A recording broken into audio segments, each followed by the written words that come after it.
siapakah Immanuel? Immanuel dalam cerita ini, dalam konteks di sini adalah anak Nabi Yesaya yang kedua yang akan menjadi tanda bahwa pada saat nanti Immanuel bisa membedakan yang baik dan yang buruk, atau dia sudah menjadi akil balik, maka kerajaan Yehuda akan menang, akan mengalahkan kerajaan Israel Utara dan kerajaan Aram. Ya, shalom bagi kita semua dimanapun kita berada pada saat ini. Kiranya kita semua tetap berada dalam keadaan sehat, dan apapun yang merupakan aktivitas kita sepanjang hari ini, kiranya Tuhan Yesus memberkati. Dan kembali berjumpa lagi di channel kita ini, yaitu Zemayan Yasin. Terima kasih buat teman-teman semua dan juga para sahabat yang sudah mendukung perkembangan channel ini dengan setia, dan kiranya kita tetap menggunakannya untuk menjadi berkat bagi semua orang.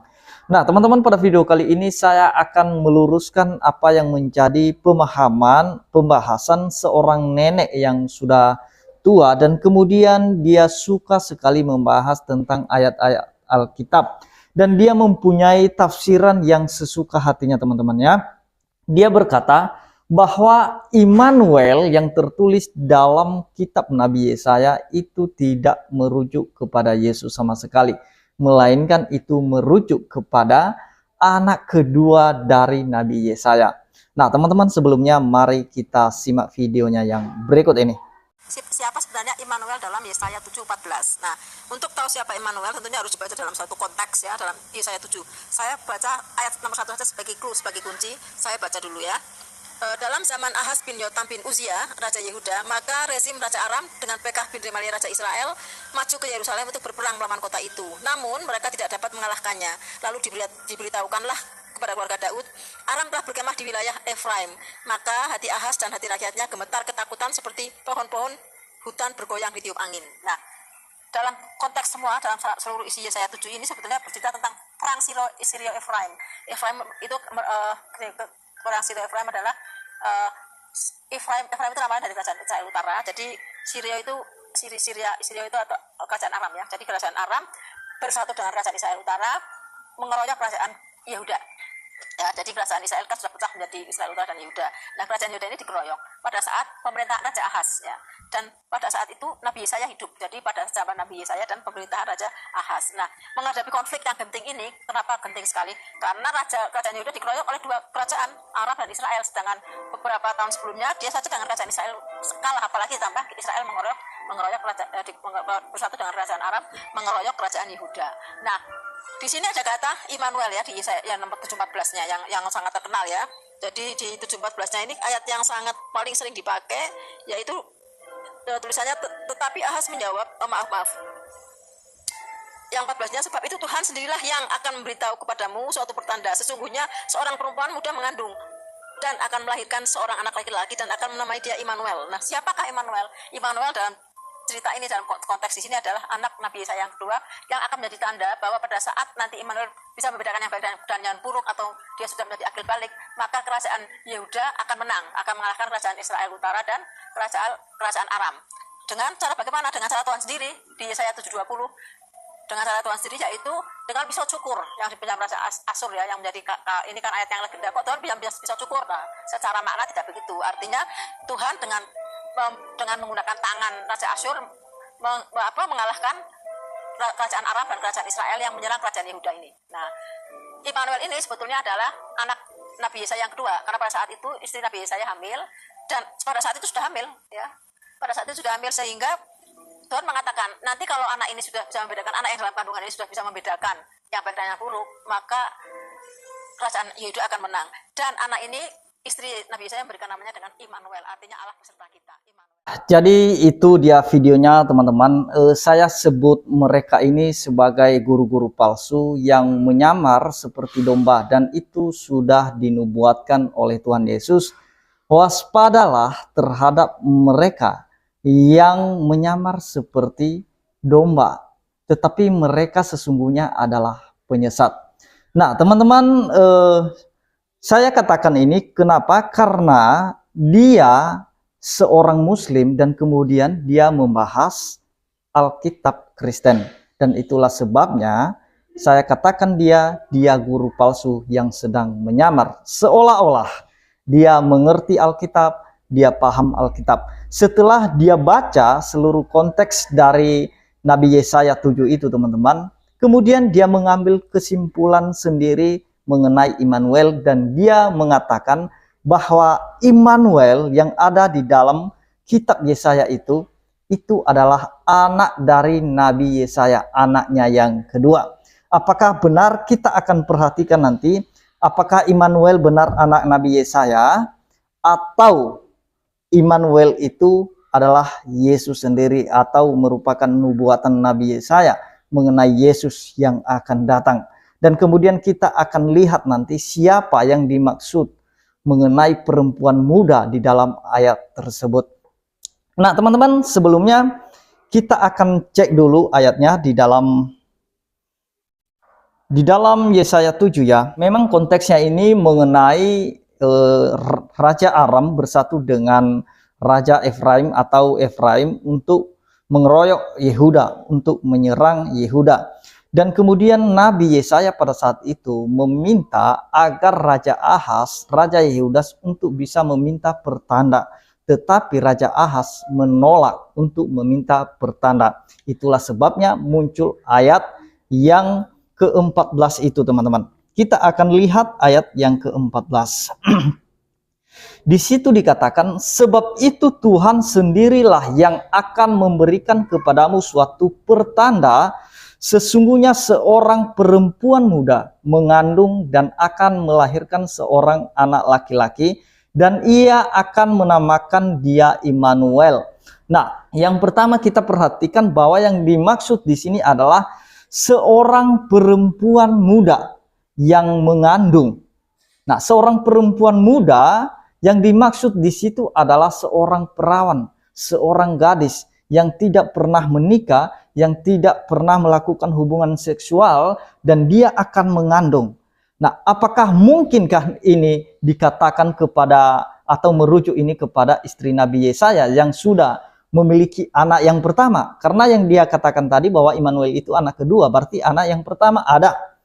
Nah, jadi tidak mungkin seorang perempuan muda ini merujuk kepada istri Nabi Yesaya. Karena istri Nabi Yesaya bukan lagi gadis, bukan lagi perawan, bukan lagi orang yang tidak pernah melakukan hubungan seksual, bahkan sudah ada anaknya yang pertama. Jadi jelas ini tidak merujuk kepada istri Nabi Yesaya. Nah, karena dia sudah memiliki anak yang pertama dan tidak layak dikatakan dia sebagai seorang perempuan muda. Karena dalam bahasa Ibrani, perempuan muda yang dimaksud di situ adalah almah. Almah ini seorang perawan, seorang yang belum pernah menikah. Seorang perempuan yang belum pernah menikah dan tidak pernah melakukan hubungan seksual. Dia mengandung seorang bayi. Nah, itu yang dimaksud di sini. Dan ini sangat tidak mungkin ini merujuk kepada istri Nabi Yesaya. Jelas bahwa nubuatan ini merujuk kepada ibundanya Yesus, yaitu Bunda Maria. Yang dimana dia melahirkan seorang anak itu belum melakukan hubungan seksual sama sekali, dan dia seorang perawan, dia seorang perempuan muda. Dan kita juga melihat bahwa cerita Immanuel selanjutnya ini, kalau dia maksud bahwa itu anak Nabi Yesaya, tidak ada cerita selanjutnya mengenai Immanuel, kecuali kelanjutannya adalah Yesus Kristus yang sudah datang itu. Nah, kita lihat siapakah sebenarnya anak Nabi Yesaya. Memang betul bahwa ada dua anak Nabi Yesaya. Mari kita cek di dalam Yesaya 7 ayat 3. Nah, ada dua orang anak Nabi Yesaya ini, tetapi namanya bukanlah Immanuel. Kita lihat di dalam Yesaya 7 ayat 3. Siapa anaknya Nabi Yesaya ini? Di ayat yang ketiga, berfirmanlah Tuhan kepada Yesaya. Perhatikan baik-baik. Baiklah engkau keluar menemui Ahaz. Ahaz ini raja Yehuda ya. Engkau dan Shear Yasyub. Nah, Shear Yasyub ini anak laki-laki dari Nabi Yesaya, bukan Immanuel. Nah, Shear Yasyub ini anak yang pertama dari Nabi Yesaya. Anakmu laki-laki ke ujung saluran kolam atas, ke jalan raya pada padang tukang penatu. Nah, jadi sudah jelas di sini anak Nabi Yesaya yang pertama namanya Shear Yasyub, anaknya laki-laki. Bagaimana dengan anaknya yang kedua? Kita lihat siapa anaknya yang kedua. Di dalam Yesaya 8 ayat 3, Perhatikan baik-baik, ini firman Allah kepada Nabi Yesaya. Di ayat yang ketiga, kemudian aku menghampiri istriku, ia mengandung dan melahirkan seorang anak laki-laki. Lalu berfirmanlah Tuhan kepadaku, namailah dia Maher-shalal-hash-baz. Jelas ya? Maher-shalal-hash-baz. Itulah anak kedua dari Nabi Yesaya, bukan Immanuel. Nah, jadi sudah jelas nubuatannya kepada Yesus merujuk yang namanya Immanuel itu. Bukan kepada anak Nabi Yesaya yang kedua. Jelas nama-nama anak Nabi Yesaya di sini, bukanlah Immanuel. Nah, jadi itu cara memahaminya teman-teman ya, supaya kita jangan sampai keliru, karena mereka ini suka membahas Alkitab dan kemudian mereka mengambil kesimpulan sendiri. Nah, bagaimana istri Nabi Yesaya dikatakan sebagai seorang perawan, seorang perempuan muda, padahal dia udah punya anak satu? Kan tidak mungkin. Dan ini betul-betul atau benar-benar ini merujuk kepada Maria, yang dimana dia dikatakan sebagai seorang perempuan muda, perawan, dan tidak pernah melakukan hubungan seksual. Dia mengandung seorang bayi dan dinamai dia Immanuel. Nah, itu sudah jelas teman-teman. Tidak ada yang keliru. Kita lihat anak Nabi Yesaya di sini ada dua orang dan namanya bukanlah Immanuel. Nah, anak yang kedua itu namanya Maher-shalal-hash-baz. Nah, jadi ibu ini tadi, nenek ini tadi, dia seolah-olah pintar, dia seolah-olah tahu. Oh, Immanuel itu nama anaknya Nabi Yesaya yang kedua. Udah jelas kok nama anak Nabi Yesaya yang kedua di sini namanya Maher-shalal-hash-baz, bukan Immanuel.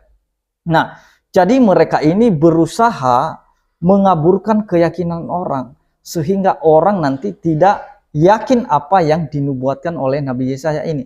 Inilah cara-cara mereka untuk membutakan iman kita.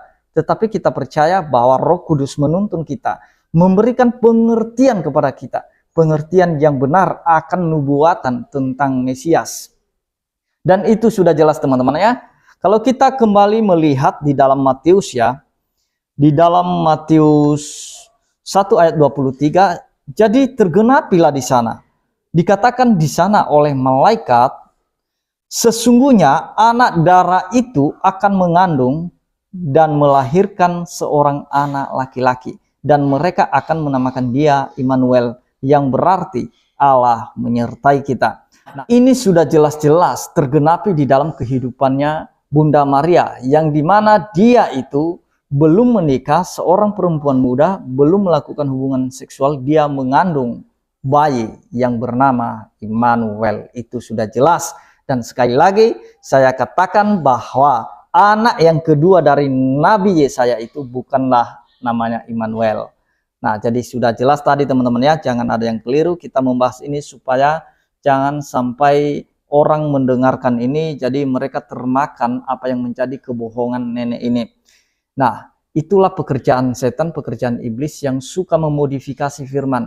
Sama seperti ular ketika dia mencobai Adam dan Hawa pada saat itu di Taman Eden. Dan dia menggunakan firman itu, dia belokkan sedikit aja supaya Adam dan Hawa ini percaya apa yang dikatakan oleh iblis ini. Jadi hati-hati, dibelokkan sedikit.